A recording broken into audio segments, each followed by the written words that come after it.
د احمد شاه بابا خبره کېده، د احمد خان خبره کېده، د احمد شاه ابدالي خبره کېده.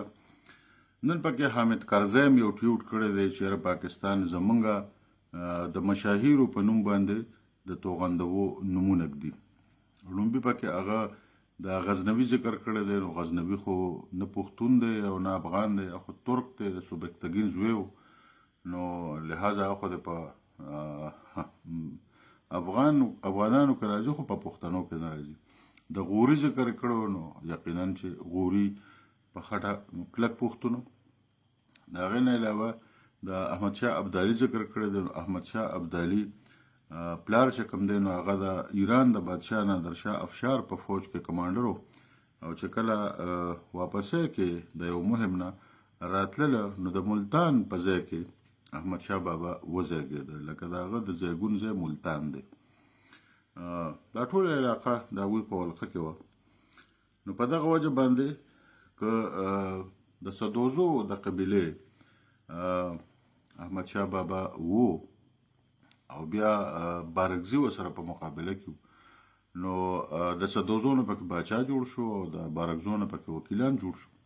خو دا احمد شاه بابا قبیله چې بیا لاندې راغلې ده، نو بیا په دورانو او یا په یوسفزو باندې بدله شوې ده، ځکه چې هغه له ابدال هم یو لقب ورکړی شوی و په دربار کې چې دا د وخت ابدال دی.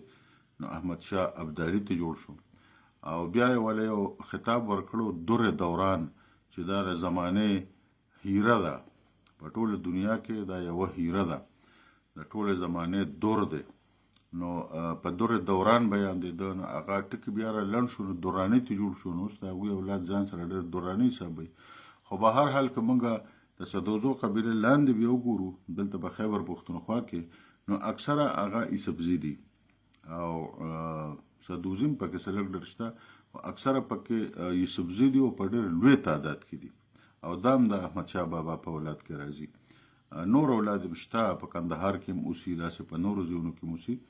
خو په هغه وخت کې دا یو ملک و. په هندوستان باندې به هغه حملو له تله راته. هندوستان دا کومو سیمو کې چې مونږ ناست وو، دا مونږ چې ورته خیبر پښتونخوا وایو، نو په دې باندې احمد شاه ابدالي تقریبا 4.5 کاله حکومت کړی دی. د دې نه زیات حکومت یې پرې نه دی کړی. او د دې نه مطلب یې دی چې دا کاټلنګ، صوابی او مردان او د سوات د علاقې له دې نه بیلې وې.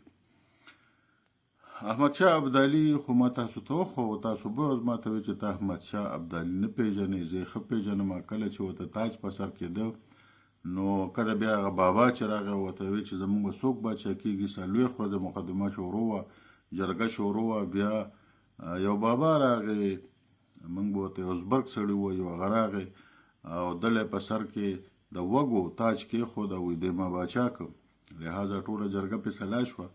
او بیا زرغونه انا چې هغه مور وه د احمد شاه بابا، هغې ورته بیا تاج ور په سر کړ. نو بیا د هغې نه پس احمد شاه بابا جنګونه کړي دي، په هندوستان باندې ورغلی دی، په یو ځای باندې ورغلی دی، په بل ځای باندې ورغلی دی. خو سره دی چې د هغه مورنۍ ژبه پښتو وه، د هغه په دربار کې پښتو ژبه رایج نه شوه، هماغه فارسي ژبه وه. د احمد شاه بابا په وخت کې چې کله هم په دغه وخت کې انګریزانو په انګلند کې آکسفورډ یونیورسيټي جوړوله، نو احمد شاه بابا دلته جنګونه کول.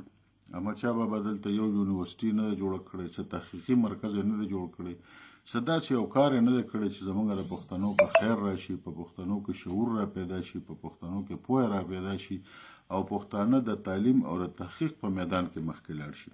څه داسې هڅه نه ده کړې. صرف لاور یې لوټلی دی، دلي یې لوټلی دی، دغه کار یې کړی دی. نو ظاهره خبره ده چې د داسې خونړي انسان په نوم باندې او بیا تر میزایل نوم یږدي، لکه د باچا خان په نوم خو یې نشي ښودی، خو عدم تشدد والو. نو همدغه شان د خونړیو بادشاهانو په نومونو باندې به خامخا نومونه ږدي. او بله دا خبره ده چې زه د کرزي صاحب نه دا تپوس کوم چې زمونږ هم دلته که ته چې ته پېښور ته لاړې یا اسلام آباد کې ډېر ګرځېدلې، د احمد شاه ابدالي په نوم باندې په پېښور کې هم 2-3 سړکه دي، په اسلام آباد کې هم 2 سړکه د ابدالي بابا په نوم باندې نومېدلې دي. په کابل کې ته ما ته داسې یو سړک، یو بازار وښایه چې هغه د ابدالي بابا په نوم باندې نومولی شوي وي. مهرباني.